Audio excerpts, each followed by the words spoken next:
Well. Normally, I would tell you, don't watch me, watch TV. But I'm on TV. So guess what? Watch me. Welcome to another edition of Pro Football Central Weekly. I am your host, Louis T. Thank you for joining me today on this program. And I want to start today, first and foremost, want to give a shameless plug, of course, to the website profootballcentral.com. Again, this is a very, very extensive site featuring podcasts, over 20 podcasts for your liking. Check it out, profootballcentral.com. Also, print articles are up on the site as well. There's a plethora of news on that site, so check it out. That's profootballcentral.com. So the news that I want to get to first and foremost is the news of the suspension of Broncos linebacker Von Miller. This story has a few layers that I want to get to and penetrate before we move on to our next topic. And so Miller officially is suspended today for 6 games. And the Broncos are left without not only the services of Elvis Dumervil, who they allowed to walk away in free agency, or they cut and he was allowed to move on in free agency. But now they're missing the other half of that duo that was really big for them in having one of the better defenses in all the National Football League a season ago. And Von Miller is an irreplaceable guy on that Broncos defense. They are going to miss his production, and they got a tough slate right out of the gate, and he's going to be gone for 6 games. And what I found fascinating about this whole situation was that Von Miller was allowed to negotiate this whole process, and apparently the league wanted to suspend him for even longer because of the way this whole situation unfolded. Now, you look at Von Miller and this situation, and he was suspended not because of a positive test, but he was suspended because of the act of trying to cover up what was probably going to be a positive test. And I always tell people this, and I think this is so true. I tell the kids this same thing all the time. It's not the actual act that gets you in the most trouble. It's the process of trying to cover up the act that gets you into the most trouble oftentimes. You remember back to when you were a kid. It wasn't the fact that you broke the glass. It was the fact that you tried to cover up and lie about breaking the glass that got you into the most trouble. Same thing here. All right. Von Miller probably did something and took something he had no business taking. And these guys, they kill me around the league taking supplements that they have no business taking. If it's not approved by the league, you don't take it. Maybe it's simpler for me to say that because I'm not a player and I'm not trying to get a competitive edge. And so I don't know. I just feel like if it's not something natural that is approved by the league, then you should not be taking it. There are other measures you can take to help give you an edge and do it within the rules and framework of the National Football League. But that's besides the point. He took something that he wasn't supposed to take, and he used a masking agent to try and cover up and dilute the sample, and that is what got him in the most trouble. Now, I'm assuming the league wanted to get Von Miller for 8 games. That's half the season. That's catastrophic. Remember, Broncos linebacker DJ Williams was hit with the same thing last season. 6-game suspension, and then they tacked on another game because of his conduct that they thought was detrimental to the league. And so he ended up sitting out the first 7 games of the season. He was never the same. Consequently, he was released from the Denver Broncos roster. He's now in Chicago. And so 6 games is a lot. 8 is even worse. And so Von Miller went in and he said, look, hey, we've got to come to some kind of middle ground. I really want to be suspended for 4 games. You want 8. Let's find that middle ground. Let's go with 6. The league agreed because they really didn't have that concrete proof that they wanted to be able to say, hey, no, we're not making any deals with you, buddy. We have everything we need to get 8 games. We're going to go on through the process looking to get the full amount of punishment here. They didn't have that. Okay, they had a spilled sample, which was his first sample that he was supposed to give to the league. That one spilled. The second one was believed to be diluted. And so they didn't have all the proof. The guy that was supposed to be doing his job watching Von Miller as he used the bathroom, as he gave them that specimen, didn't do his job correctly. And so from that standpoint, the league said, hey, we'll just take the 6 games and we'll run with that. So Von Miller is now out for the first 6 games for the Denver Broncos, and that's going to be a tough stretch of football for this Broncos team that is now missing their 2 top pass rushers from a season ago. They're going to have to score points early in the season to offset the lack of pass rush that they're going to get. They got Sean Phillips in free agency, but Sean Phillips is no Elvis Dumervil. Sean Phillips is no Von Miller. And so they're really going to be hurting in Denver trying to get to the quarterback. They have some guys that can apply some pressure, but not like Von Miller can. That 6-game stretch is going to be big. He won't be back until the middle of October, will Von Miller. But I also want to look at it from the Broncos standpoint in that they claim that they had no idea that Von Miller was going to be suspended when they had the fax gate with Elvis Dumervil. They had no idea that Von Miller was in the crosshairs of the league in terms of being suspended. And so they were willing to kind of try to play hardball with Elvis Dumervil, and that, of course, forced the situation that happened and he's no longer on the team. They felt like, hey, had we known this from the jump, had we had prior knowledge that Von Miller was going to be suspended, we probably would have worked something out with Elvis Dumervil. It's funny how this league works. Karma is something vicious. And so now the Broncos could be in some trouble early on in this season. Be interesting to see how they're able to overcome this. I won't call it a minor obstacle because, hey, Von Miller is an important part of this Denver Broncos team. Let's call it a stumbling block of sorts early in this season. Let's see how they find a way to get past this. If they can find a way to play 4-2 football, 5-1 football through this stretch, all will be forgotten, and the Broncos will move on from there. But if they come out of this thing struggling and the defense is getting gashed and they're giving up passing plays and they can't get pressure on the quarterback, you know what the talk will be in Denver early on to start this season.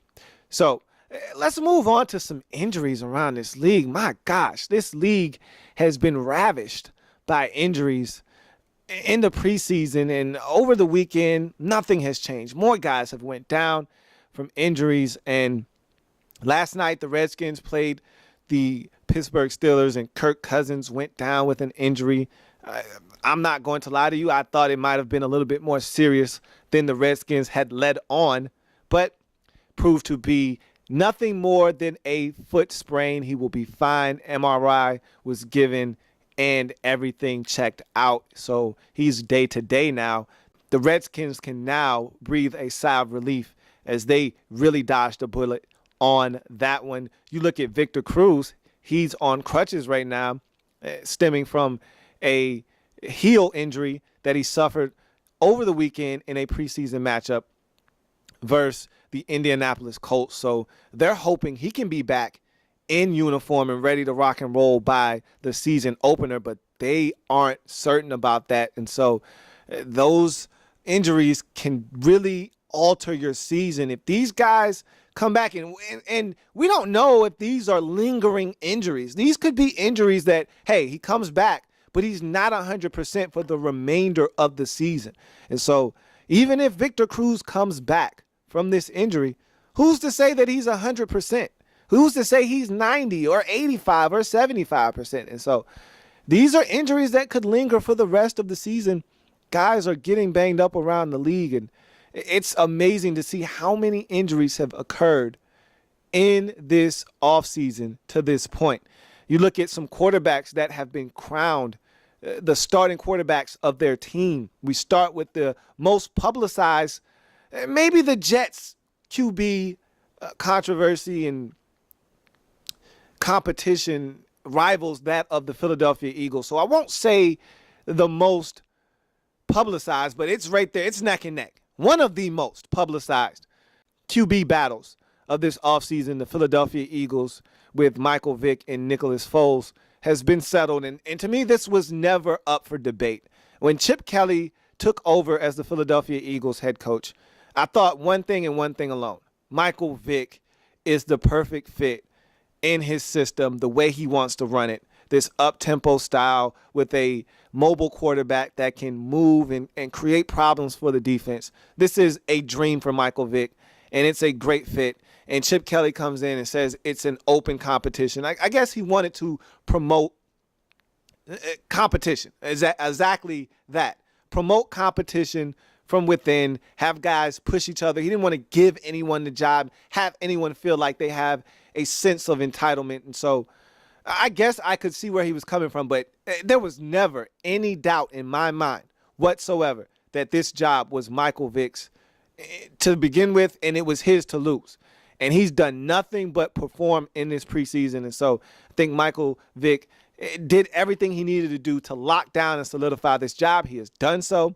And so he was crowned the starting quarterback of the Philadelphia Eagles this week. And it was a long time coming. I thought it was a formality. It finally happened. Michael Vick is your starter for the Philadelphia Eagles at the quarterback position. No surprises here.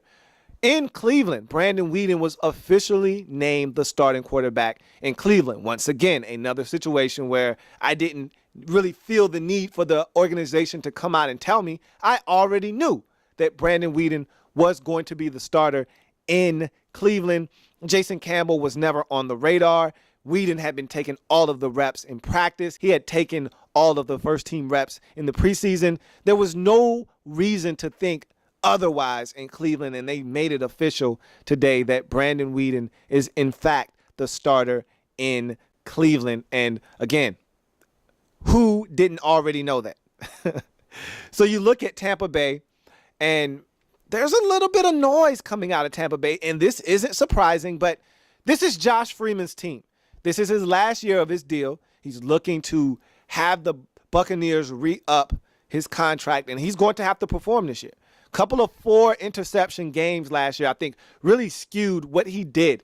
And I thought he played really well last year, but when you throw 4 interceptions in one game twice, that totals 8 interceptions right there. And I think that really skewed his output for the season, and it really kind of turned Greg Schiano off a little bit. Now, look, if you lose games, that's one thing. If you turn the football over and you don't give your team a chance, that's a totally separate issue, and one that most head coaches around the league aren't willing to tolerate. And so from that standpoint, Josh Freeman has had to kind of get back into the good graces of Greg Schiano, and he's the quarterback. There's no question about that going into the season, but a lot of people, and I'm finding this a little odd, are clamoring for Mike Glennon in Tampa Bay, and I don't understand, because I don't think Glennon can help you right now.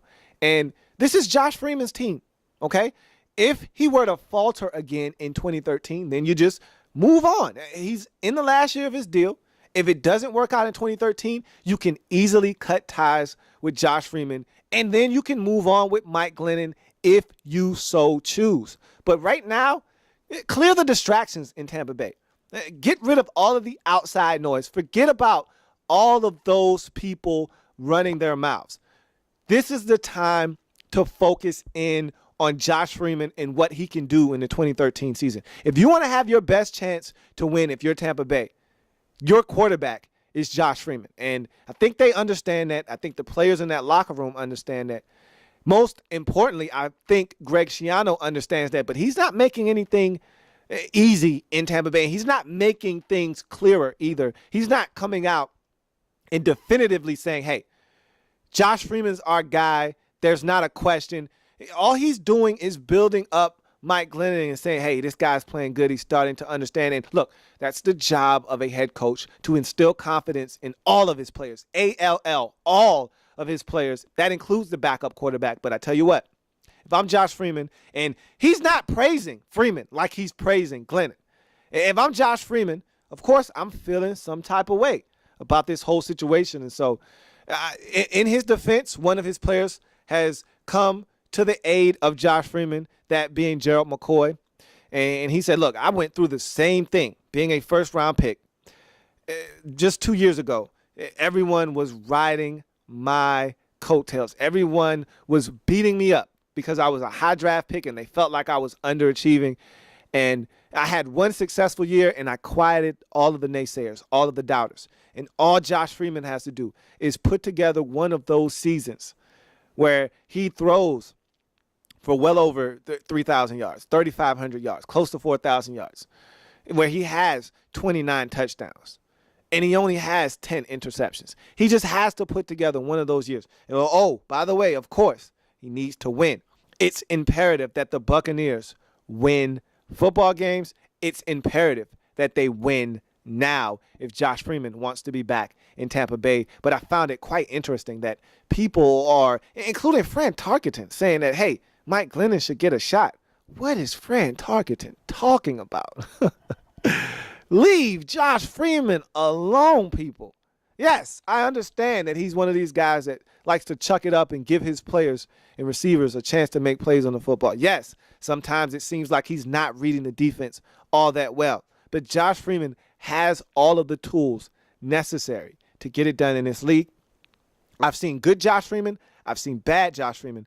I've seen more good than I have bad, and I want to see what Josh Freeman can bring to the table, knowing that he's in a contract year in 2013. We'll see that saga continues in Tampa Bay. So now we go from there to one more injury that I did not mention that could have been catastrophic. Of course, I'm talking about Tom Brady in New England, going down in practice last week in a scrimmage with the Tampa Bay Buccaneers, the team that they were going to play in the preseason. Seems like coaches are doing that now. That's the new rave now in the league, is scrimmaging a couple of times with the team that you're going to be playing in preseason that week. And they had a preseason scrimmage with the Tampa Bay Buccaneers, and Adrian Claiborne bull rushed the tackle into Tom Brady, who fell onto Brady's leg. And we all had the images of 2008 when Brady went down with that injury, first game against the Chiefs, Bernard Pollard falling into his leg and Brady being done for the season. And so Patriots fans everywhere really held their breath, waiting on the status of Tom Brady. Of course, everything checked out. He was fine. He played in the preseason game. Looked Tom terrific as always. And the story goes on. But this offseason has really been very, very testy with these injuries. And people ask why. And I'll answer that at a later date and time. I think I have somewhat of a plausible explanation as to why these injuries are occurring at such a rapid rate. But we'll talk about that at another date and time. So now I find myself getting toward that latter portion of the show. You're full now, just about. You've got a little bit of space left. Think it's time for a mental snack. And my mental snack for today is the league. And we talked about the league in the mental snack last week. We're going to talk about the league very briefly today in the mental snack. And if you watched some of the preseason football over the weekend, you might have caught the DJ Swearinger hit on Dolphins tight end Dustin Keller. And it was gruesome. It's not for the faint of heart. And Keller catches about a 10, maybe 12-yard pass. And before he could get up the field, he turns around to try to get some yards after the catch. Here comes rookie safety out of South Carolina for the Houston Texans, DJ Swearinger, bearing down on Dustin Keller. Now, his explanation inside of the story is, hey, I was worried about the league and being fined for hitting a receiver up above the shoulder pads. And so I went to the next best striking point that I could find, the knees. And that's a no-no in the National Football League. These guys all want to protect their livelihood. It's a code among brothers. If you can, stay away from my knees. And when I saw the hit, all I could keep doing was repeating to myself, stay away from my knees. That hit was so unnecessary. And that's what Brian Hartline, teammate of Dustin Keller, said. He said, look, that was crap. And he did not appreciate DJ Swearinger's excuse as to why he lowered the boom on Dustin Keller's knee.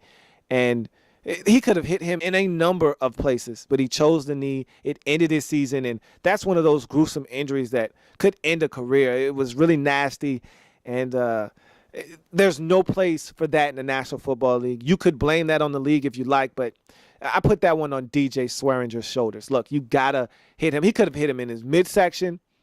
He could have hit him in his shoulder. He could have hit him anywhere other than his legs. He chose to go right for the knees, and it resulted in a catastrophic tear of some ligaments in his knee. I haven't heard the exact damage of his knee, but I'm pretty sure he tore multiple ligaments in his knee. That thing was gruesome, and there's no place in the league for that kind of hit. Also, there was a trade, and I was talking to a buddy of mine, and he said that was a terrible trade. And for the players, I think it was a good trade. I'm talking about the trade of one A.J. Jenkins from the San Francisco 49ers to Kansas City in exchange for a wide receiver, John Baldwin, two underachieving first-round picks in their respective teams, swapping their stuff with one another, hoping that a fresh start for these receivers is exactly what they need to jumpstart their careers. Both of these guys are ultra talented. Neither has shown that they can perform at a high level in the National Football League to this point. And so I equate this trade to this. This is my analogy for this trade. Let's pretend that I'm 8 years old. Let's pretend that you're 8 years old. Let's go back to elementary school. Mom packs us a bag lunch, and you go to school and you meet up with your buddy at lunch and you say, hey, man, what do you have? And he says, hey, I've got a hot ham and cheese sandwich. And you go, I've got a bologna and cheese sandwich. How about we trade? Wow, you just traded a hot ham and cheese sandwich that, by the way, isn't hot anymore because you're eating lunch at 10:30 and your mom made that sandwich at 7:30 for a bologna and cheese sandwich that is soggy with mayonnaise that tastes horrible. So essentially, I traded a bad sandwich for a worse sandwich. and that's what this trade is to me. You traded one team's damaged goods for another team's damaged goods in hopes that, hey, maybe his taste buds will like the sandwich that I gave him because I think I'll like his sandwich better than the one that I just had. Maybe that is exactly the case for this trade. Maybe it isn't. But hey, look, I saw the Jets and the Rams do the same exact thing last year when the Jets decided they were going to trade Wayne Hunter to the Rams for their bust, Jason Smith. And I just looked at that. I said, man, that was a bad trade. Garbage for garbage. What can you do? One team's trash could be another team's treasure. Who knows? But all I know is that's going to do it for today's episode. I'm Lou. And for the rest of ProFootballCentral.com, I'm here to tell you we have no offseason, and we're signing off. Have a good one. See you next time here on Pro Football Central Weekly.